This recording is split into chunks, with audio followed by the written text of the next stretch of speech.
Bienvenue au show à Félix, où l'on discute de santé physique, de santé mentale et d'une multitude d'outils motivationnels optimisant votre performance et votre bien-être au quotidien.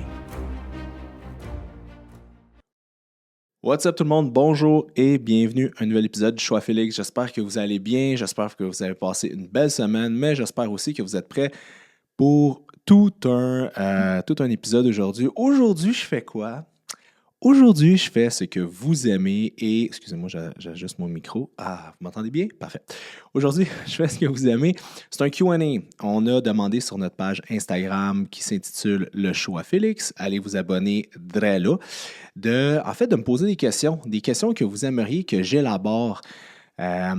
Juste d'en connaître un peu plus. Parce que souvent, ce qui se passe, c'est que sur mon compte Instagram, je vais faire des stories, tout ça, surtout les lundis, mes fameux Q&A du lundi qui sont très populaires, mais je me donne juste une minute pour y répondre. Fait que le problème avec une minute, c'est que j'ai une minute, right? Puis des fois, c'est plus compliqué que ça. Fait que là, aujourd'hui, je me suis dit que j'allais vous répondre en priorité. Fait que je vais répondre à absolument toutes les questions de vous, mes chers amis. Donc là, j'ai mon téléphone pour répondre aux questions parce que je les ai enregistrées. Donc, on commence, et je nommerai pas les noms, on va garder ça confidential, right? Première question, comment bien réussir un bulk? Un bulk, en fait, c'est de manger beaucoup pour prendre du tissu musculaire. Qu'est-ce qui est important dans un bulk de comprendre, c'est que pour prendre du tissu musculaire, il faut augmenter ses calories. Protéines, glucides et lipides, ça va vous aider à bâtir du tissu musculaire. Ok. Il y a deux façons de faire un bulk. La première, c'est un dirty bulk et l'autre, c'est un, comme mettons, clean bulk. Un dirty bulk, c'est manger à peu près tout et n'importe quoi. Tant qu'on rentre des calories, on s'entraîne fort, donc le corps est en surplus énergétique plus. Donc, vous pouvez bâtir du tissu musculaire. Et un clean bulk, c'est d'être un peu plus consciencieux par rapport au type de calories que vous consommez. Ce qui se passe, c'est qu'en 2024, c'est très rare maintenant les espèces de dirty bulk. Okay? C'est plus à la mode, c'est plus. Les gens se rendaient compte qu'ils prenaient beaucoup de gras, puis il fallait après qu'ils perdent ce gras-là, en fait. Fait que moi, ce que je vous conseille, c'est le plus difficile dans une prise de masse musculaire, c'est manger. OK, vous allez me dire, ben là, Félix, c'est facile manger. Ah oui, c'est facile manger, mais ce qui se passe, c'est que quand tu manges des calories de qualité, à un certain moment, ça peut devenir difficile d'en rentrer assez pour prendre du tissu musculaire si vous êtes assez avancé en entraînement. Parce que ce qui se passe, c'est qu'à un moment donné, vous avez un appétit X qui pour thermoréguler un petit peu votre appétit pour maintenir votre poids. Fait que si vous voulez augmenter votre tissu musculaire, vous voulez augmenter votre prise de masse, bien, inévitablement, vous devez manger plus. Puis c'est là que ça peut devenir compliqué. Pourquoi compliqué? Bien, simplement parce que le fait que tu manges plus des bons aliments, ça se peut que ce soit plus dur au niveau digestif. Fait que comment bien le réussir? C'est de se donner un objectif qui est environ 5 à 10 au-dessus de son niveau de calories qu'on prend dans la journée. Fait que si vous avez besoin de manger 2800 calories pour maintenir votre poids, bien, vous savez que pour votre bulk, votre prise de tissu musculaire, vous devez manger 3000, 3100, 3200. Et après ça, de semaine en semaine, quand vous voyez que pendant 2 semaines, la balance ne bouge plus, bien là, c'est là qu'il faut augmenter un peu les calories. Augmenter un petit peu les calories. C'est pour ça que c'est full important de faire des check-ins, prendre des photos de face, boum, de dos, comme ça, peu importe la position que vous faites, juste pour au moins avoir un visuel toujours avec la même lumière. Moi, c'est ça que je fais à tous les jeudis matins. Puis je compare les photos, je compare le poids. OK, j'ai-tu les nez de là? J'ai pris. Fait que c'est comme ça que vous pouvez réguler un peu votre alimentation. Chef des Fitness, c'est exactement comme ça qu'on fonctionne avec nos clients. Fait que nous, on s'assure d'avoir des check-ins qui sont faits de façon régulière pour s'assurer qu'il y a une progression, exemple, en hypertrophie, and so on. Fait que ça, c'est la bonne façon de le faire. Maintenant, les macronutriments d'un bulk, ben là, ça va vraiment dépendre de vos objectifs. Et ça, j'en parlerai un peu plus tard. Mais la bonne façon de le faire, c'est de prendre un petit peu plus de calories, faire des check-ins, puis faire simplement son hypertrophie. Puis quand le poids tient trop longtemps ou les photos, la progression ne se fait plus, là, à ce moment-là, c'est d'augmenter la nourriture. Deuxième question. L'entraînement au fil d'une grossesse. Bien, ce qu'il faut comprendre, c'est que les 3 premiers mois de la grossesse, c'est là que c'est crucial. OK?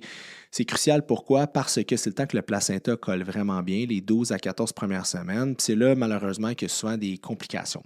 Et par la suite, une fois qu'on a passé ce moment-là, bien, il y a certaines choses à prendre en considération. Premièrement, le bassin de la femme va évoluer durant la grossesse. Fait que il y a certains exercices que la femme ne pourra plus faire, exemple à son 7e mois versus à son 4e mois. Puis c'est normal.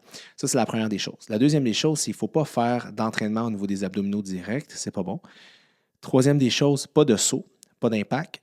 Quatrième chose, moi, je ne recommande pas les cardio en zone 3, 4, 5, donc rien qui peut être anaérobique ni à l'entraînement. Si vous avez de la misère à parler durant votre entraînement, il y a trop d'intensité. Donc, on veut rester dans un seuil aérobique qui est plus facilement contrôlable. Plus la grossesse avance aussi, on veut être dans les positions qui sont les plus stables possibles et on veut commencer à travailler le plancher pelvien. Donc, quand on fait les exercices, on s'assure que le plancher pelvien est bien contracté. Vous allez sûrement avoir une physiothérapeute. Moi, je vous conseille d'aller voir une physio durant votre grossesse pour vous apprendre à travailler justement ce fameux plancher pelvien-là pour pas, une fois que vous allez avoir accouché, tout ça, continuer à avoir aussi une physio, mais avoir déjà des exercices que vous comprenez, vous savez comment faire pour ne pas avoir, exemple, de descente de vessie, problème au niveau de la course et ces choses-là. OK? Troisième question. Des trucs avant, pendant, après l'entraînement pour moins souffrir, suppléments et autres, alimentation. OK, bon. Premièrement, ce qui fait que vous souffrez à l'entraînement ou après l'entraînement, c'est que vous avez créé du dommage musculaire. Le dommage musculaire est comme obligatoire à l'entraînement musculaire parce que qu'est-ce qui se passe, c'est que quand vous entraînez un muscle, bien, il y a des micro-déchirures qui se créent, fait que le muscle se fait blesser. Mais ce n'est pas parce que le muscle se fait beaucoup, beaucoup blesser que vous allez avoir beaucoup, beaucoup de résultats, OK? L'hypertrophie, les résultats d'hypertrophie sont totalement différents des résultats d'un dommage musculaire. Fait qu'il y a des gens qui s'entraînent tellement fort, tellement pesant, tellement souvent les mêmes muscles qui blessent le muscle. Fait que le muscle est tellement occupé à utiliser les macronutriments pour guérir qu'il n'a même pas le temps de prendre le temps de grossir sa fibre. Fait qu'il y a comme une vieille pensée en hypertrophie que, il déchire la fibre, puis après, cette fibre-là devient plus grosse. Non, c'est pas vraiment mécaniquement comment ça que ça se passe. L'hypertrophie, c'est plus relié à la décharge de calcium qui sort du muscle, mais là, la cellule, je ne veux pas aller là parce que j'ai fait oh my God, j'ai fait une capsule sur mon compte Instagram. Puis là, je parlais un peu de l'hypertrophie, puis de l'importance du calcium, puis blablabla. Puis il y a du monde qui était là. C'est vraiment intéressant, mais j'ai rien compris. Je ne veux pas aller trop dans la science. Mais ça pour dire qu'il ne faut pas nécessairement trop blesser le muscle durant l'entraînement parce que qu'est-ce qui se passe, c'est qu'il va utiliser toutes les protéines pour guérir et non construire. Là, c'est pas ça, là, mais c'est juste pour vous l'imager, OK? Fait que le bon volume d'entraînement pour pas être raqué. Tu sais, si t'es pas capable de marcher pendant 2 semaines, c'est pas normal. Il faut que tu sois raqué entre 6 et 8,5 sur 10. Au début d'un entraînement, c'est normal. La première fois que tu fais un mouvement, c'est normal que tu sois comme à 9-10 parce que c'est un nouveau patron moteur.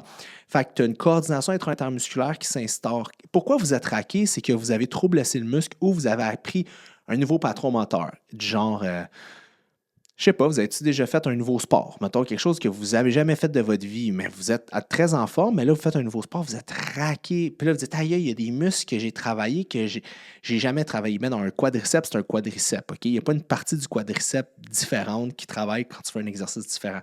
Ce qui se passe, c'est que c'est des angles et des façons de travailler que tu n'es pas habitué. Donc, ça prend une nouvelle coordination au niveau du cerveau pour envoyer l'influx nerveux au niveau du muscle pour dire, OK, synchronise cette fibre-là, synchronise elle. C'est comme genre, imaginez que vous jouez au piano, OK? Fait que là, c'est comme Do, Ré, Mi, nanana. Fait que là, fait que là, il faut qu'ils apprennent la mélodie. Fait qu'en envoyant l'information, c'est vraiment compliqué. Fait que le problème, c'est que c'est une synchronisation qui n'est pas adéquate. Fait que ça crée le lendemain, tu es raqué à cause de ça. C'est pas que le muscle n'est pas assez fort. Il est habitué de faire plein d'affaires. C'est pas parce que tu es vraiment bon à faire, je sais pas, de la musculation que tu vas arriver à un exercice que ça va te donner ta muscu puis tu vas être bon. Tu comprends? Il y a comme une différence entre les deux. Fait que ça, c'est vraiment important de comprendre. Sinon, c'est de s'hydrater comme il le faut, manger comme il le faut, consommer exemple, du magnésium, c'est super important pour c'est un relaxant musculaire naturel. Fait que c'est juste d'avoir une bonne alimentation, un bon sommeil. Le sommeil, là, c'est là que vous avez plusieurs sécrétions d'hormones de croissance dans le sommeil. Fait que c'est vraiment important de dormir beaucoup, de dormir assez. Et de faire attention aussi de ne pas manger juste avant qu'on va se coucher. Parce que si votre insuline est élevée durant la nuit, puis que vous arrivez pour avoir une sécrétion d'hormones de croissance, malheureusement, cette sécrétion de GH-là, growth hormone, hormone de croissance, n'aura pas lieu à cause que l'insuline est haut. Fait que si vous voulez être dans un concept d'anti-aging, de récupération, de wellness et tout ça, mangez pas beaucoup de glucides juste avant d'aller vous coucher. 2-3 heures avant, fair enough, votre glycémie va descendre, il n'y a pas de problème, mais pas juste avant. Supplément pour les nuls. Femmes, auto. En passant, j'ai lu aucune question encore. Hein.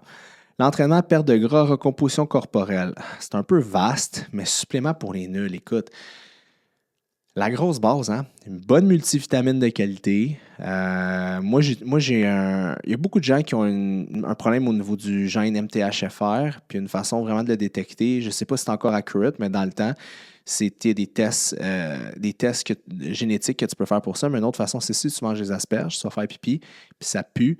Tu as probablement un problème au niveau de ce gène-là. Donc, il faut que tu prennes des multivitamines qui sont méthylées. ATP en fait une super bonne et tout ça. C'est pas toutes les multivitamines qui vont faire effet parce que ça se peut que tu aies une incapacité d'absorption de certaines vitamines. OK? C'est un peu compliqué. Je ne sais pas si on le détecte encore comme ça. Moi, c'était quelque chose que j'avais appris back in the days à voir aujourd'hui, mais ça serait déjà. Fait qu'une bonne multivitamine, de la vitamine D, parce qu'on s'entend que God knows l'hiver et tout ça, c'est moins évident d'avoir le soleil et tout ça. Fait un beau dosage de vitamine D, un oméga 3 si on ne consomme pas de poisson. Excusez-moi, je regardais juste mon ordinateur. Il faisait des free games. Fait que ça a l'air de bien aller. On va le laisser aller. Fait que ça, c'est déjà une bonne affaire. Et une autre chose bien importante aussi, ça serait d'avoir des suppléments de performance. Créatine, protéines synthétiques. Moi, personnellement, j'ai vraiment de la difficulté à manger de la protéine comme de façon régulière, là. Pour moi, c'est vraiment difficile parce que je ne sais pas pourquoi, mais c'est ça. Je m'en ai de la viande, là, ça fait son bout de chemin. Fait que pour moi, de la protéine, c'est un incontournable. Fait que je te dirais de te tenir autour de ça. Multivitamine, vitamine D, oméga 3, peut-être de la protéine créatine. C'est assez basic shit, là, je te dirais. Entraînement de perte de gras, prise de masse musculaire après 40 ans. OK. Comme dirait mon chum PC Jolicoeur. OK. Ce qu'il faut comprendre, c'est que peu importe ton âge, l'approche va être sensiblement la même à certaines choses près. OK? Plus que tu vieillis en âge, moins que tu produis d'hormones. En fait, moins que tu as d'hormones de croissance et moins que tu as une hormone qui s'appelle l'IGF-1, Insulin Growth Factor. Cette hormone-là, c'est une hormone qui est très anabolique, l'IGF-1. Donc, si tu as de l'IGF-1 qui est plus basse, malheureusement, tu vas avoir une moins bonne capacité à envoyer le glucose, en fait, de faire du glycogène aux bons endroits dans ton muscle qui va t'aider à prendre la masse musculaire. Fait que, on veut avoir une alimentation passé 40 ans d'entraînement qui est spécifique à votre objectif d'entraînement. Donc, qu'est-ce qui se passe? Et vu qu'on sait qu'on a moins de GF1, Insulin Growth Factor, bien, on sait qu'il faut être plus intelligent dans la consommation de nos hydrates de carbone. Est-ce que les glucides, c'est mal? Absolument pas. Vous pouvez en manger, il faut en manger beaucoup. Mais moi, j'ai toujours une prépondérance à donner des glucides. Plus que la personne est vieille, plus que je vais donner des glucides autour des trainings pour essayer de stimuler cet IGF-1, Insulin Growth Factor-là, pour l'aider à faire pénétrer les glycogènes dans le tissu musculaire, pour l'aider à garder sa masse musculaire et à croître au niveau de son tissu contractile. Fait que c'est la meilleure des choses à faire et ne pas lésiner la collation avant l'entraînement, pendant et ou après. OK? Fait que c'est vraiment autour de l'entraînement que vous devriez consommer vos glucides plus vous avancez en âge à cause de l'IGF-1.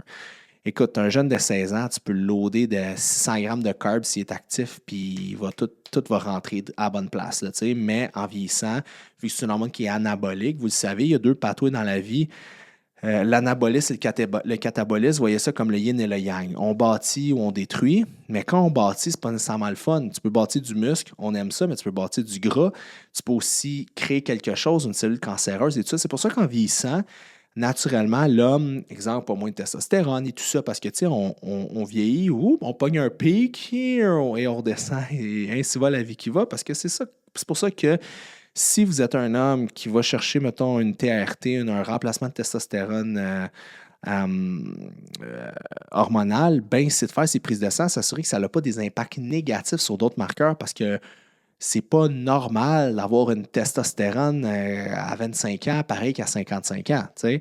Fait que c'est juste que ça peut amener des effets qui sont néfastes parce que la courbe de vie est faite d'une certaine façon. Fait que tout ça pour dire que si vous voulez vous entraîner après 40 ans, vous voulez prendre la masse musculaire et tout ça, il faut comprendre les hormones plus. Plus que vous vieillissez, plus qu'il peut y avoir des petits changements au niveau de vos hormones. Donc, plus c'est important de comprendre ça, pour en regarder avec votre médecin de famille et tout ça. Puis quand vous avez comme des petits effets, une mauvaise libido, tatati, tatata. Puis on dit, c'est juste l'âge, mais c'est pas normal. Fait que ça peut valoir quand même la peine d'avoir la discussion avec votre médecin de famille et de regarder ça aussi avec lui.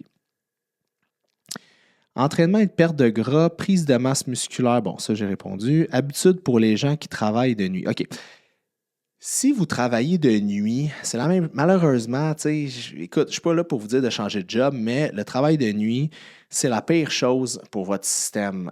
Pour le vieillissement cellulaire, c'est la pire chose pour la santé mentale. C'est vraiment pas bon. On n'est pas fait, l'humain, pour vivre de nuit. On n'est pas des êtres nocturnes. OK? Il y a certaines personnes qui le tolèrent bien, mais il y a un livre là-dessus, ça s'appelle. J'ai oublié le titre, c'est Why We Sleep, je pense. Ouais. Et si je ne me trompe pas, ça se peut que je me trompe, mais je pense que c'est Why We Sleep. Et dans le livre, il explique un faible pourcentage de la population qui sont des oiseaux de nuit, des night owls, qui sont capables, eux, que tous leurs marqueurs soient optimales, puis qui vivent de nuit, puis il n'y a aucun problème, mais c'est un très faible partie de la population humaine. OK? Malheureusement, on est fait vivre de jour. Pourquoi? À cause du cycle circadien, à cause de l'impact du soleil sur notre peau, sur notre rétine de l'œil, sur notre énergie, sur notre santé mentale. Endless stuff, OK? Et il y a plein de choses. Fait que, si tu travailles de nuit, il n'y a pas de truc. Tu es juste à l'envers de tout le monde. Fait il faut juste que tu fasses comme si tu étais à l'endroit. Tu déjeunes, tu dînes, tu soupes, c'est la même affaire. Mais il y a souvent des clients qui me disent Ah, mais moi, le soir, de la viande, ça me roule dans la bouche. Fait c'est à vous de vous développer vos structures, vos stratégies, parce que vous n'êtes pas fait techniquement pour vivre la nuit. Fait que, tu sais, malheureusement, ça fait 19 ans, que je fais ce que je fais. J'ai vu peut-être des centaines de policiers. Un policier de 30 ans qui travaille de nuit, un policier de 30 ans qui travaille de jour, pas en même face, là. Dans le sens que ça te fait vieillir vraiment plus vite travailler de nuit que travailler de jour à cause de l'impact négatif en fait, d'être à l'envers. Tu sais. Fait que, écoute, il n'y a pas vraiment de secret pour les gens qui travaillent de nuit. C'est juste de faire comme si tu étais de jour. Déjeuner, dîner, c'est la même chose. C'est de te trouver malheureusement une routine à ce niveau-là. Puis si tu as à te revirer de bord, comme on dit, c'est de consommer de la mélatonine. Ça, c'est important quand tu travailles de nuit parce que c'est une hormone que tu ne sécréteras pas, possiblement à cause du cycle circadien ou très peu. Fait que la consommation de mélatonine pour quelqu'un qui travaille de nuit, à mon sens, est obligatoire. Surtout que c'est une hormone qui va jouer aussi comme un antioxydant. Et on n'a pas tout découvert encore sur la mélatonine. On est au balbutiement de vraiment bien la comprendre. Et c'est une hormone qui va aussi jouer dans la cascade anti-aging. Donc, on veut de la mélatonine si on travaille de nuit. Le temps que ça prend pour percevoir des réels changements en nutrition et gym. Ça dépend d'où tu pars. T'sais, moi, j'ai toujours le même exemple. Le bambou, OK, longtemps dans les cultures asiatiques, le bambou n'était pas vu comme une plante de qualité parce que les premières années d'une pousse de bambou, ça fait de la ramification au niveau des racines. Fait qu'au début, ça pousse pas, ça fait juste des racines. Fait qu'au début, le monde était comme Ah, ça pousse pas, c'est n'importe quoi, ça. Mais quand le système, je ne sais pas comment on appelle ça, le système de racines, là, il a comme enraciné, là, ça peut pousser, puis ça peut faire. Moi, quand j'ai fait mon voyage à Hawaï il y a de ça plusieurs années, j'ai vu une forêt de bambou. C'était crazy, là. Pardon, crazy dans le sens que ça fait des arbres incroyables, c'est gros, puis c'est solide, tu sais. Fait que c'est un peu la même chose pour la perte de poids ou la recomposition corporelle. Au début, quand tu commences, ça se peut que tu aies des changements. À tous les jours, toutes les secondes, tu as un changement. C'est juste que souvent, il n'est pas perceptible encore parce que tu as trop de gras, parce que si, parce que ça. Mais il y a des changements qui se passent. C'est pour ça que la motivation, puis de croire, believe, c'est vraiment important. OK? Dans la vie, dans l'entraînement, c'est full important. OK? C'est ça. Fait que croire, c'est quelque chose qui est vraiment important dans tout ce que vous entreprenez, puis c'est de faire confiance, puis de trust the process, puis là, je viens de voir mon barber, puis c'est quelqu'un de très religieux, puis là, ça n'a pas rapport avec le podcast, mais tu sais, on parlait de l'importance. Moi, je ne suis pas un gars qui est religieux en particulier, mais j'aime quand même ça, écouter les opinions des autres, puis je ne suis pas fermé à rien, puis j'aime ça avoir des discussions bienveillantes, puis m'ouvrir l'esprit sur différentes choses. Puis c'est un gars qui est chrétien, puis tout ça, puis il m'expliquait que l'humain, selon ses dires, est fait vraiment pour avoir, tu sais, toujours suivre quelque chose, avoir une croyance. Fait qu'il me dit, tu sais, le monde, là, ils vont triper sur Taylor Swift, ils vont triper sur tel athlète, sur tel artiste. L'humain a besoin comme d'idolâtrer tout le temps quelqu'un ou quelque chose. Quand le plus haut de la chaîne alimentaire, c'est lui-même, là, il pense que la personne la plus importante pour lui, c'est lui, ben c'est là que souvent, malheureusement, ben, ces enjeux viennent, puis il peut faire des mauvais choix, des choses comme ça. Si il croit en quelque chose, un être supérieur ou quelque chose de plus fort et de plus grand que lui, bien souvent, il va être capable de mettre les choses en perspective plus facilement, être capable de ne pas se démotiver, de se dire « Ah, ben il y a quelque chose qui s'en vient pour moi. » Là, c'est très ésotérique, qu'est-ce que je dis, puis je m'en vais pas là du tout. Mais c'est juste pour dire que c'est la même chose dans un processus de recomposition corporelle. Là, je ne dis pas que votre coach devient comme Dieu, là, c'est pas ça du tout, mais il faut y croire. Il faut... You have to believe. C'est vraiment important. Les gens qui ont écouté la série Ted Lasso, je ne sais pas si vous l'avez écouté sur Apple TV, trois saisons, saison 1, saison 2, saison 3, c'est bon aussi, mais c'est une série que j'ai dévorée. C'est une série qui est brillante, qui est intelligente, qui est bien écrite. L'acteur est exceptionnel. What can I say? C'est ça. Fait que c'est brillamment écrit, puis ça peut avoir l'air un peu niaiseux, mais c'est très profond. Quand on prend le temps de vraiment l'analyser, là, la psychologie derrière le show. Bref, je pars tout le temps partout. Hein. Mais ouais, c'est ça. Puis dans Ted Lasso, dans le fond, faire une histoire, et c'est un gars du Kentucky, un coach aux États-Unis qui revient, en fait, qui se fait embaucher par le Manchester Bidule, je pense, en Europe pour coacher une équipe de soccer, de foot. Puis lui, il connaît rien à ça. Puis il se ramasse avec une équipe un peu de seconde classe. Puis il écrit sur un papier jaune Believe, y croire. Puis c'est là que tu vois toute l'importance d'une équipe. Bon, là, il y a plein de choses qui se passent, mais de croire en quelque chose, de croire qu'on est capable, de croire qu'on peut réussir à l'atteindre, puis que ça aille bien, que ça aille pas bien, de toujours y croire, puis de jamais arrêter d'y croire. It's a super power. C'est un super pouvoir être capable d'y croire. Puis, je pense que c'est quelque chose qui peut nous tenir en vie. Récemment, j'ai parlé à un gars que son frère, c'est une histoire super triste, là, il est décédé, il a eu un accident de vélo, puis c'est un gars jeune, il avait tout pour lui, puis tout ça, puis en tout cas, il est rentré dans whatever, c'était pas de sa faute, il y a eu un accident, puis il avait 99% de chances de rester comme cellule et tout ça, fait qu'il a été comme, il est comme une mort clinique, là, débranché, whatever.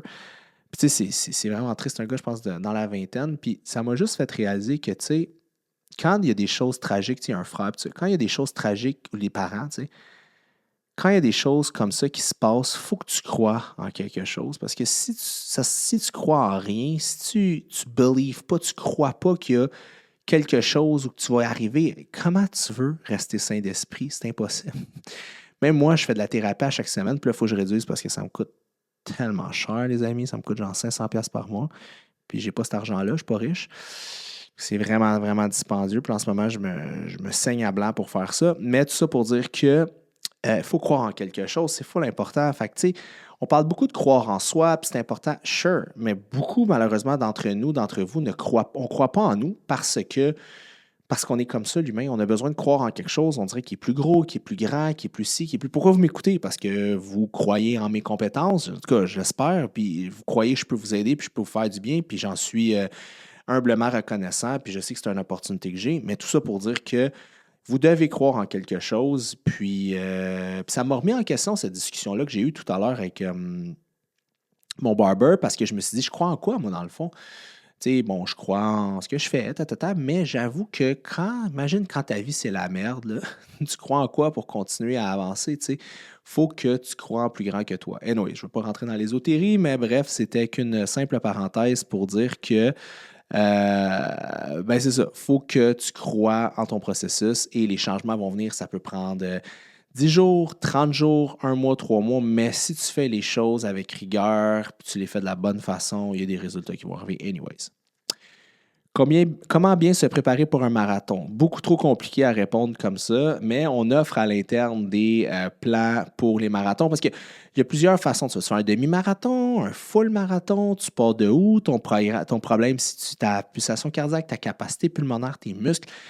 Il ne faut pas prendre ça à la légère parce que c'est facile de se blesser. Puis, c'est pas compliqué, mais il faut faire un bon travail pour faire une bonne préparation à ça. Moi, ce que j'aime faire pour des courses, c'est diviser les courses en 3 pour les clients. Le premier, c'est un exemple, mettons, un 5 km le plus rapidement possible, puis on essaie de battre son temps. L'autre sortie, c'est, mettons, du footing, du cardio en zone 2 pendant le plus longtemps qu'on peut. Puis un autre, c'est des intervalles courts. Mais ça, c'est comme pour faire un 5 ou un 10 rapidement. Mais il y a plein de façons. Fait que c'est mieux de nous contacter. Réadapter l'alimentation et la santé suite à des troubles alimentaires. Ça, écoute, c'est vraiment difficile. Puis ce qui se passe, c'est qu'il y a beaucoup de psychologues sont pas tous, mais il y en a beaucoup qui sont spécialisés en troubles alimentaires. C'est un trouble de santé mentale. Fait que c'est pas à moi, même si je voudrais vous aider, même si je voudrais vous coacher. Malheureusement, j'ai les compétences physiologiques, mais j'ai pas les compétences psychologiques pour comprendre vraiment les besoins sous-jacents à ça. Tu sais, moi, mon ancienne, j'ai sorti avec une fille il y a de ça très, très longtemps. Puis elle faisait son doctorat et son sujet de thèse, c'était les femmes enceintes ayant des troubles alimentaires. Fait que c'est quand même un cas qui c'était quand même assez lourd. Puis c'est compliqué en sacrement, là. C'est vraiment compliqué. Puis l'anorexie, là, c'est pas du monde qui aime pas manger ou quoi que ce soit. De ce que je comprends, puis je suis très néophyte là-dedans, c'est beaucoup relié au désir de contrôle, puis tout ça, puis ça vient souvent dans tout. Je ne suis pas rentré dans la psychanalyse, mais c'est d'aller voir un spécialiste de santé mentale, un psychologue, s'il vous plaît, quelqu'un qui est certifié. Tu peux aller voir sur le site de l'Ordre des psychologues. Tu vas en trouver dans ta région avec les bonnes références. Et quels sont les tarifs moyens d'un entraîneur qui fait des plans d'alimentation et d'entraînement? Ça dépend. Ça dépend. Nous, ça va vraiment dépendre de si tu prends un plan simple, un plan duo. Il y a tellement de détails. Tu sais, la meilleure façon là, de le faire, c'est que, tu sais, souvent les gens, c'est comme, ils m'écrivent sur Instagram. Ah, tu cherches combien? Ah, non. Mais l'affaire, c'est que, tu sais, j'ai une entreprise. Il faut comprendre qu'on a bientôt 15 employés, on a des projets. Tu sais, je veux dire, c'est une entreprise qui est ouverte de 9 h le matin à 8 h le soir. J'ai des gens qui sont là, qui sont payés pour faire le service à la clientèle. Fait que Olivier, mon associé, il prend les appels. Fait que, tu sais, c'est comme...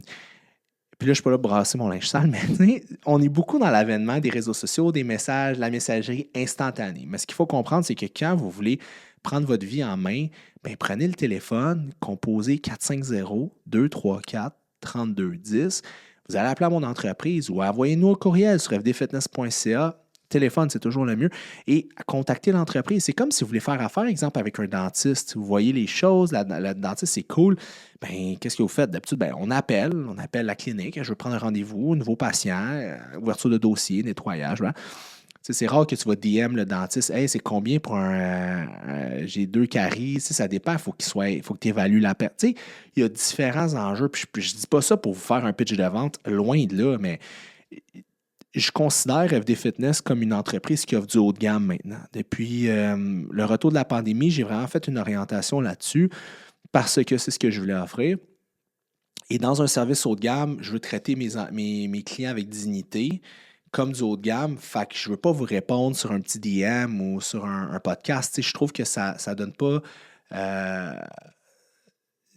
Il ne faut pas voir l'entraînement comme de quoi qui est le gars, il est policier le jour puis il fait des trainings le soir ou c'est un pompier, mais à temps partiel, il fait des plans. Non, nous, 100% de nos entraîneurs chefs des fitness, c'est des entraîneurs, ils n'ont pas une autre job. Là. Ils ne sont pas barmaids, après ils vont le. Non, c'est des entraîneurs, il y a des kinésiologues, il y a des entraîneurs sortis, c'est des gens qui ont étudié à l'université 3 ans, 4 ans, 5 ans pour faire ça.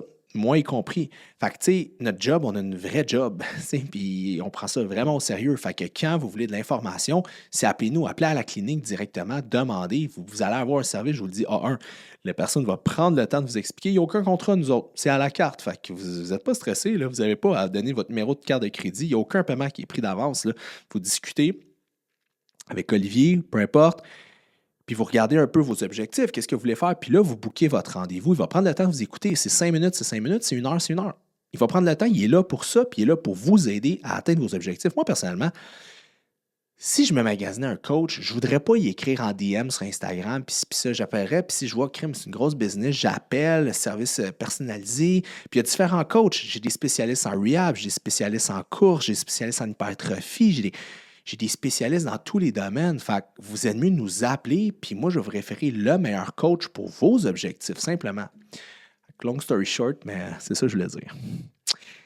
L'alimentation, prise de masse, bon, j'ai déjà répondu. La perte de gras saine. Ben, écoute, la perte de gras saine, c'est de perdre du gras lentement, sans chambouler toutes tes habitudes alimentaires, lentement, de façon saine, sans couper de groupe alimentaire. Tu sais, la carnivore diet, le ci, le ça, le jeûne intermittent, ça marche parce que tu crées de la restriction calorique. La perte de gras revient toujours à la restriction calorique. Mais là, récemment, là, j'ai fait un.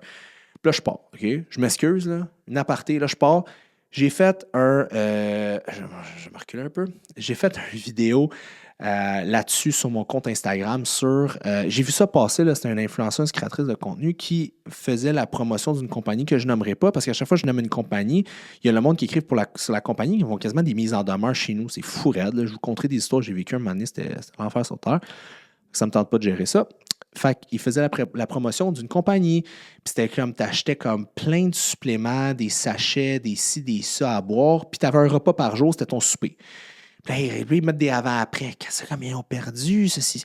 Mais no shit, Sherlock. Là. C'est sûr que si tu manges un repas par jour, tu vas perdre du poids. Là, tu manges un souper, mettons ton souper est à 800-900 calories, OK, puis tu vas manger 2 collations de 200 calories, fait que tu vas manger 1100 calories, tu vas fondre comme neige au soleil, mais le problème, c'est que si tu coupes trop tes calories, bien, ça se peut qu'à long terme, tu as un ralentissement métabolique, puis ça se peut que tu perdes beaucoup de muscles en plus de perdre du gras parce que ton corps va flusher aussi des acides aminés puis du glycogène au niveau du tissu musculaire, puis ta fibre va atrophier. Tu vas manquer d'énergie pour faire tes activités quotidiennes. En manquant d'énergie, tu vas moins bouger, tu vas perdre du muscle à cause que tu bouges moins. OK? Fait que, tu sais, les fameuses détox, clean, lavement. Et lavement ton système, sacrément. Moi, j'entends le mot lavement, là, je vois une poire qui te rentre directement dans les fesses. C'est pas sain. Fait que, laissez-vous pas avoir par ça. Là. Une perte de gras qui est saine, c'est une perte de gras avec une légère restriction calorique, des check-ins réguliers, vous assurez que tout va bien, vous ne manquez pas, vous n'avez pas de déficience dans rien, tout se passe bien, vous mangez tous vos groupes alimentaires, vous mangez suffisamment de protéines, vous êtes capable de bouger et tout ça. C'est assez clair, hein? Les suppléments, quand, comment et quoi, surtout pourquoi? Tabarouette, Écoute, j'ai parlé de supplément. Pourquoi? Ben, un supplément, c'est là pour supplémenter une structure alimentaire qui est adéquate. Je donne un exemple. Je suis allé faire mes prises de sang. Je manque de sélénium et de zinc. Fait que là, où j'augmente mes noix du Brésil, puis je commence à manger des huîtres ou des moules, ou je prends du zinc puis du sélénium en supplément. Qu'est-ce que vous pensez que j'ai fait? Ben oui, j'ai pris du sélénium puis du zinc en supplément pour placer ça, tu sais. Tu fais ton test, il te manque de vitamine D. Ben, je peux pas aller dehors, là, c'est en plein mois de février. Il fait beau cette année, on est bien, mais il n'y a pas de soleil. Fait que tu prends des suppléments. Fait qu'un supplément, c'est là pour venir combler une carence que tu n'es pas capable de combler dans ton alimentation régulière à cause que, je ne sais pas, parce que tu n'aimes pas les noix du Brésil ou whatever, parce que ton système est carencé de ça, ou si tu es allergique à quelque chose, ou simplement que tu ne vas pas dehors parce que tu es au Québec, puis tu es un Québécois, puis il y a de la neige. T'sais. Fait que les suppléments, le pourquoi, parce que c'est surtout pourquoi, comme on me disait, pour combler une carence que tu n'es pas capable de combler d'une autre façon qu'avec les suppléments. OK?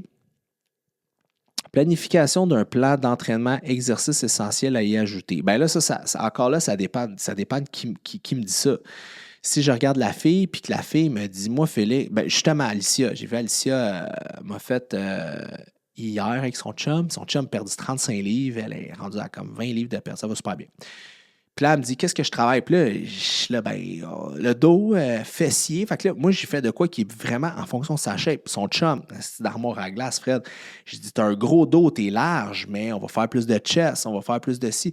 Fait qu'eux, ils ont des objectifs esthétiques et santé. Fait que moi, je vais faire un plan en fonction de l'objectif esthétique et santé. Fait que ça dépend vraiment qui est en avant de moi. Moi, personnellement, problème au niveau de mon sciatique, le carré des lombes très sensible. Fait que mon carré des lombes embarque, je suis très fort. Fait que quand je fais de la musculation du bas de corps, mon carré des lombes travaille très fort parce que mes abdominaux ne sont pas assez forts pour stabiliser ma structure. Donc, il faut que j'aille plus de fessiers. Donc, je fais du fessier 2 fois semaine, moins de cuisses, Fait c'est dur à dire c'est quoi le meilleur exercice à rajouter. Le meilleur exercice, c'est en fonction de quoi tu as de l'air, puis c'est quoi tes forces, puis c'est quoi tes faiblesses. C'est pour ça qu'en rencontre, on prend le temps de faire une évaluation physique, que ce soit à distance, ou en personne pour vous aider à ce niveau-là. Je ne sais pas si c'est clair. J'espère. L'entraînement au fil d'une grosse. C'est bon, ça j'ai répondu déjà. Ça je l'ai fait. Excusez-moi là. OK, ça a l'air compliqué. 1,6 à 2 fois le nombre de kilos de notre poids en protéines pour prendre de la masse musculaire véridique. La masse musculaire, tu peux prendre pour prendre de la masse musculaire entre 0,8 et 1,2 grammes. J'aime mieux pour fonctionner par livre. Là. Tu sais, au Canada, c'est plus facile. Fait entre 0,8 et 1,2 grammes par livre de poids de corps. Si tu es un athlète qui est naturel, si tu es un athlète qui consomme des produits dopants, tu peux augmenter ça, mais ça ressemble un peu à ça. Oméga 3 liquide avec ou sans nourriture matin ou soir. Peu importe le moment, ce n'est pas important. Et oméga 3 liquide toujours avec la nourriture. Pourquoi? Bien, parce que dans la nature, il faut toujours se rapprocher à la nature. OK? Dans la nature, tu ne vas jamais avoir de l'huile de poisson sans poisson. Dans le sens, sans protéines. Fait que tu as besoin, l'huile c'est un beau, mais tu as besoin de nourriture aussi pour avoir une belle absorption, pour pouvoir consommer tout ça, pour pas avoir une espèce de reflux gastrique, puis tout ça aussi quand tu le consommes. Comment conserver sa libido en vieillissant? 35 ans et plus. Ouais, j'ai 36, je me sens vieux. Wow, là, pas si vieux que ça, là. Hein? Écoute, c'est une bonne question. Si c'est relié à tes. Ben, c'est parce que qu'est-ce qui se passe, c'est qu'en vieillissant, il y a plein de choses qui changent. C'est normal d'avoir moins de libido en vieillissant. Le corps est fait comme ça, OK? C'est normal que c'est la courbe de la vie, OK? Mais si tu veux, ben c'est juste de ne pas être trop gras, parce que qu'est-ce qui se passe, c'est que si tu as trop de gras sur le corps, tu vas avoir un enzyme qui s'appelle l'enzyme aromatase et tu vas convertir ta testostérone en estrogène. Donc, tu vas avoir moins de testostérone qui va être libre. Donc, il y a une possibilité que tu aies une moins bonne libido à cause de l'effet estrogénique de ton surplus de poids. Sinon, si tu es carencé dans certains aliments aussi, ça peut avoir un impact sur ta libido, le stress, le manque de sommeil. Puis ça, c'est tout le facteur physiologique. Là, il n'y a pas le facteur psychologique social. Tu sais, si souvent, les gens en vieillissant, ils boivent un petit peu plus de vin, patati, patata. Donc, c'est toutes des choses qui peuvent avoir aussi avoir un impact négatif sur la libido. Est-ce que ta marque de maillot est encore sur le marché? Comment va la gestion des autres projets? Oui, Gauthier Swimwear est encore on est juste sur des gros délais de livraison parce qu'on a eu du restock. Fait que, tu sais, je pense que j'ai une commande, ça fait 2 semaines qu'attend. Puis moi, ça me stresse parce que là, il faut que je gère l'inventaire, il faut que je les envoie, justement, je gère ça aujourd'hui.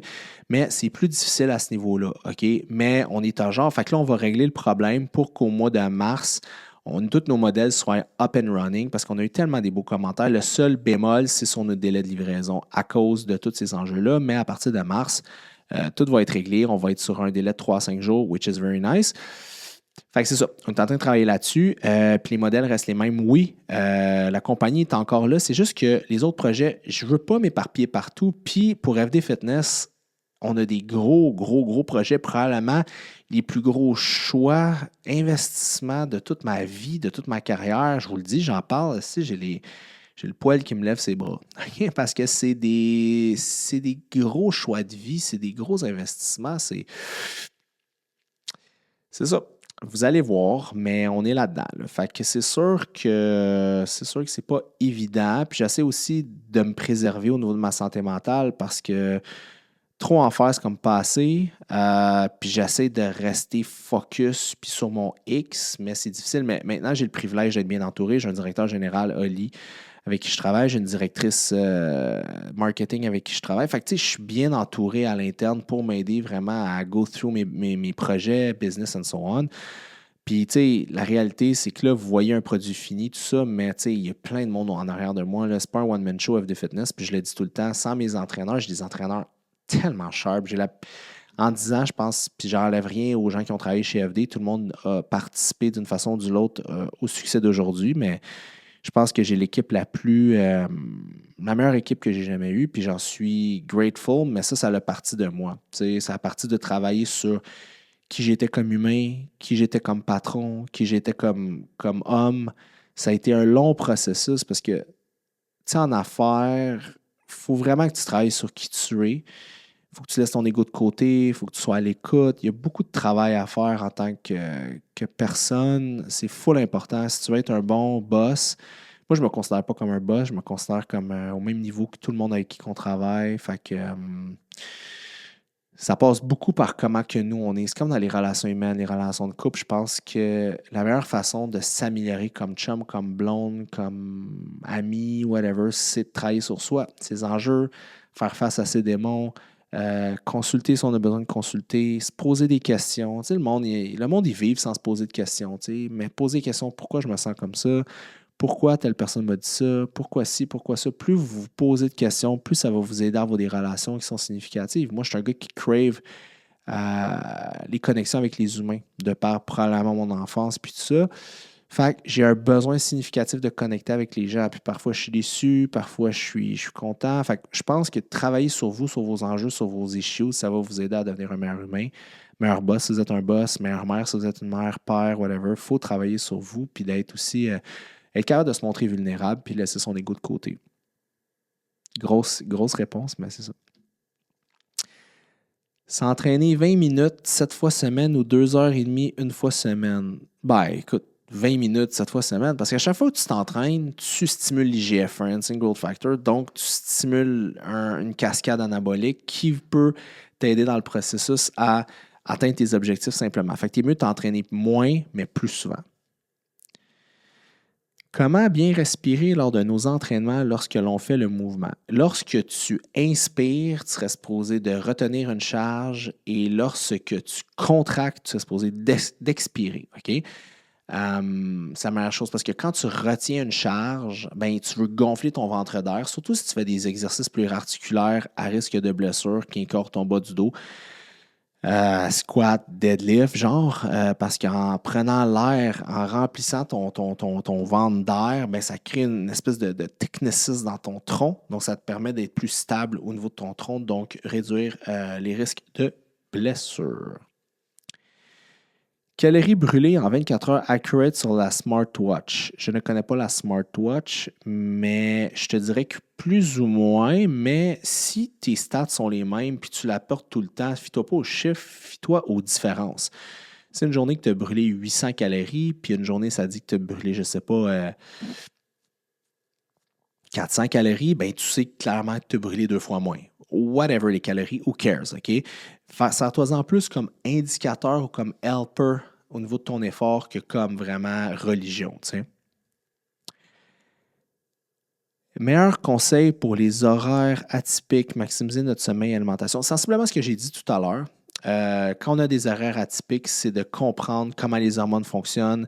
Fait que le cycle circadien, si vous êtes de jour, de soir, de nuit, pour vous revirer de bord rapidement, ben, c'est d'avoir de la lumière le plus vite possible dans la rétine de l'œil le matin pour stimuler l'énergie, la mitochondrie, puis tout ça, et consommer de la mélatonine pour essayer de rebalancer ce fameux cycle-là.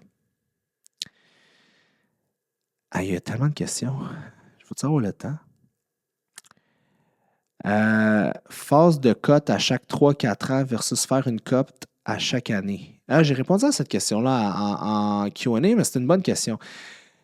Ben, en fait, ce qui se passe, c'est que 3-4 ans, c'est long. Parce que qu'est-ce qui se passe, c'est que si vous faites une phase de prise de masse musculaire, comme je disais tantôt, vous allez prendre un peu de gras, puis c'est normal, part of the game. OK? Mais le problème, pendant 4 ans, tu peux en prendre du grand tabarouette, puis tu as 2 types de GLUT4, un qui est directement au niveau du muscle, puis un qui a l'activité physique qui migre au niveau du muscle. Fait que qu'est-ce qui se passe, c'est que si vous prenez du gras, ça peut avoir un impact négatif sur votre sensibilité à l'insuline, impact négatif sur la sensibilité à l'insuline, moins bonne capacité à prendre la masse musculaire. Fait que moi, au lieu d'y aller en nombre d'années, j'irais en termes de pourcentage de graisse. Fait que mettons, moi, je me dis, OK, dès que je suis à comme 15-16%, je fais une diète pour descendre à 11-12%. Après, je monte, 15-16%, on redescend. Fait que de cette façon-là, c'est beaucoup plus facile qu'aller en termes d'années. Des trucs alimentaires pour aider le côlon irritable. La diète FODMAP, c'est de voir ce qui peut être irritant au niveau du système digestif. FODMAP, c'est FODMAP. Tu peux regarder ça sur Google. Dans le fond, c'est d'enlever ce qui peut être irritant, salé, pas salé, épicé, amer, nanana. Fait que tu vas trouver une liste, puis c'est d'y aller par élimination, puis par la suite, c'est de réincorporer un aliment à la fois. Ça peut fonctionner super bien. Sinon, c'est quand tu es en crise, essayer de te prendre un petit journal de qu'est-ce qui est arrivé. As-tu eu plus de stress? As-tu bu plus de café? Fait que c'est d'y aller de cette façon-là. Produit de protéines végétales ou animales, est-ce que c'est équivalent? La protéine animale est plus anabolique. C'est le gold standard au niveau de l'anabolisme du tissu musculaire. C'est la protéine la plus biodisponible au niveau du muscle, la whey de la iso, c'est comme à 102%.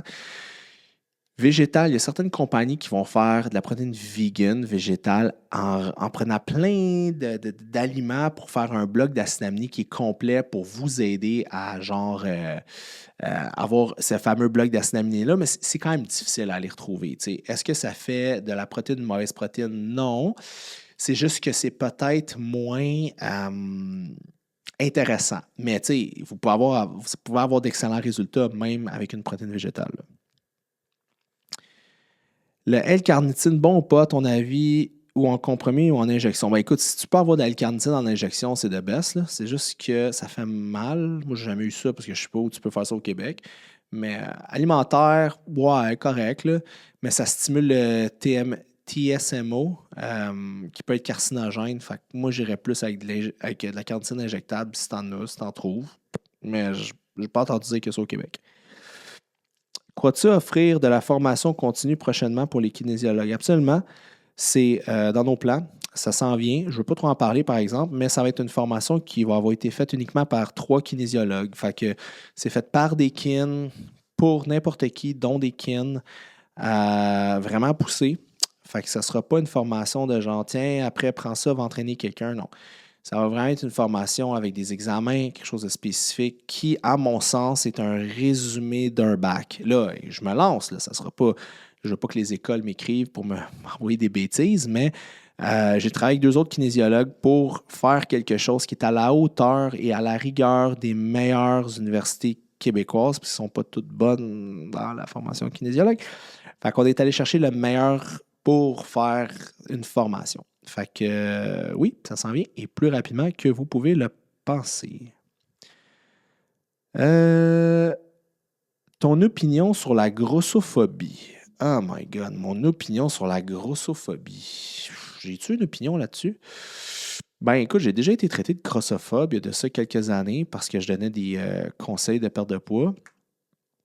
Récemment, j'avais fait aussi je ne sais pas si vous avez vu un petit reel où est-ce que je racontais que j'étais assis au juice bar, puis des filles qui parlaient, puis de leur cheat, puis là, je disais que ça allait aller dans leur flanc, là, tu sais. Puis le monde n'a pas aimé ça. Fait que, tu sais, je dirais, écoute, je pense que j'ai pas d'opinion là-dessus. Moi, je suis comme... Ce qui arrive, c'est que l'obésité, c'est pas juste pas nécessairement un choix. Il y a des gens qui, à cause de leur condition métabolique, à cause du nombre d'adipocytes qu'ils ont sur leur corps, c'est 500 fois plus difficile que quelqu'un qui est fait de façon mince pour perdre du poids. Fait que moi, j'ai jamais été quelqu'un qui condamne les gens en surplus de poids parce que c'est pas de mes affaires. Par contre, il y a des gens qui se prennent pas en main. Moi j'ai pas de problème avec des gens qui ont des conditions médicales, qui sont en surpoids ou des choses comme ça. Mais je veux pas nécessairement qu'on glorifie. Parce qu'il y a des gens. OK, je marche un peu sur des œufs, c'est un sujet qui est difficile à aborder. Tu as des gens, à l'université, j'avais vu là, mon prof Anthony Carellis, si tu m'écoutes, à l'université, il faisait une étude. Son doctorat, lui, c'était sur les gens qui sont métaboliquement en santé, mais obèses. Fait qu'il y a des gens qui sont obèses dans les chartes d'obésité, que tu regardes, qui sont obèses, mais qui sont métaboliquement en santé. OK? Ça, c'est des gens souvent génétiquement, plus de gras, plus d'adipocytes, Pas de problème. Moi, j'ai un problème avec les gens qui sont ben, j'ai pas de problème, mais où est-ce que c'est plus dangereux? C'est où est-ce qu'on est obèse, mais qu'on n'est pas en santé métabolique, c'est là que c'est dangereux. Puis, c'est relié. Il y a Peter Attia, qui est un médecin exceptionnel aux États-Unis, qui fait des corrélations directes avec l'obésité et les risques de maladies, toutes maladies confondues. Tu sais, les plus grands killers de la longévité, c'est une mauvaise gestion de l'insuline, obésité. Tu sais. Fait que je pense que je ne suis pas grossophobe, mais j'aimerais ça aider les gens qui sont en surpoids parce qu'il y a souvent des gens que c'est parce qu'ils ne savent pas. Exemple, que tu peux acheter la maillot légère versus la maillot pas légère. Fait que, tu sais, il manque d'éducation. Fait que je pense que si on travaille l'éducatif, il y a plusieurs gens qui sont en surpoids qui ne le seraient plus. Fait que c'est un peu ça mon mandat. Puis c'est de trouver des activités qu'on aime. Il y a des gens qui n'aiment juste pas bouger. Fait que c'est de changer les habitudes pour trouver des trucs qu'ils aiment au quotidien pour bouger. Fait que la question, c'est, je pense quoi de la grossophobie, c'est ça? Écoute, je pense que n'importe qui devrait pas. Dans le fond, là, ton corps, ton choix. Là, c'est comme il y a des gens qui me demandent: Ah, tu penses quoi des chirurgies esthétiques? Tu penses quoi? Je sais pas pourquoi le monde me demande ça à moi, mais Puis moi, je dis ton corps, ton choix. Là, si t'es bien à 400 livres, t'es bien à 400 livres. Si t'es bien à whatever, tant que ta santé n'est pas mise en cause, puis que tant que ça ne crée pas de préjudice aux autres. Moi, je me dis toujours, la liberté individuelle, elle s'arrête quand ça a un impact négatif sur la liberté collective. Fait que si quelqu'un prend des mauvais choix alimentaires, puis se ramasse à l'hôpital, puis prend la place de d'autres personnes quand la personne aurait pu prendre des meilleurs choix alimentaires, c'est là que je me pose une question. Est-ce que je condamne? Absolument pas, mais j'aimerais ça qu'on ait un service de psychologie pour permettre à ces gens-là. Parce que tu ne deviens pas obèse parce que tu aimes la bouffe. Tu deviens obèse parce que tu as des problèmes de santé mentale qui t'amènent à manger. Combien de fois dans ma vie j'ai eu C'est triste ce que je veux vous dire, mais les gens se confient souvent à moi. Ça m'est arrivé tellement de fois des femmes qui avaient vécu de l'abus quand ils étaient adolescentes par des membres de famille, whatever, c'est dégueulasse, là, mais bref, vous allez comprendre ce que je m'en vais. Puis qui me disaient, moi, Félix, j'ai jamais été capable de perdre du poids parce que quand je m'en venais comme mince ou plus belle, ben, j'avais plus de regard des hommes sur moi, puis ça me rendait inconfortable. Fait que je mangeais, c'était comme du self-sabotage que la personne faisait. Ça, c'est un cas parmi des millions. Il y en a qui mangent leurs émotions. Il y en a qui. Fait que, tu sais, la réalité, c'est que je pense pas que quelqu'un est comme, hey, moi, j'aime ça manger, je deviens gros. Non. Tu pèses pas 3, 4, 500 livres parce que tu aimes la bouffe. Là. Tu le pèses parce que tu as des besoins psychologiques sous-jacents à être adressés. Puis, je suis pas en train de faire du shame contre tes problèmes de santé mentale. J'en ai. Fait que, puis, au-delà de ça, j'accepte ça puis j'accueille ça. Fait que c'est ça à mon sens, la grossophobie. Je trouve que c'est pas correct.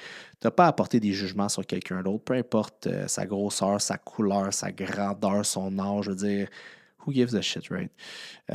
Moi, dans la vie, je dis toujours you do you, puis c'est ce que toi tu fais, ça te regarde. Tant que tes choix n'ont pas un impact négatif sur les miens, we can be friends. We can be friends. C'est quoi la toune déjà? En tout cas. Puis ça finissait comme ça. On finit avec un peu de Psychopop 101. Fait que voilà, c'était le Q&A d'aujourd'hui. J'espère que vous avez aimé ça. Si vous avez aimé ça et vous voulez... J'aime ça jouer avec le micro comme ça.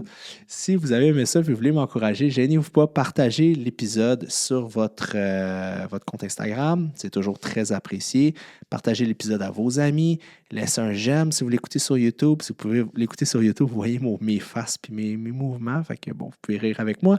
Et sur YouTube, c'est toujours le fun. Puis laissez un j'aime, c'est vraiment bon pour l'algorithme. Laissez un petit texte, je vais toujours vous lire, je vais toujours liker, j'aime ça.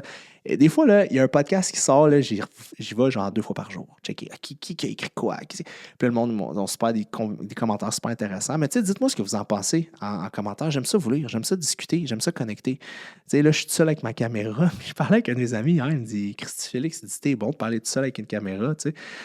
Puis là, je dis, ouais, des fois, le monde a l'impression que je suis dans leur salon, mais moi, je suis tout seul. Je suis tout seul dans ma pièce, c'est dole en tabarouette. Mais j'essaie de me dire que je le fais parce qu'il y a des gens qui vont m'écouter, puis ils vont écrire. Fait que pendant un instant, je vais avoir l'impression qu'on est une gang ensemble. Fait que voilà, n'oubliez pas de liker, partager, de vous abonner à nos réseaux sociaux. Et si ça vous intéresse d'avoir une consultation, fdfitness.ca 450-234-3210. Et moi, je vous dis à la prochaine.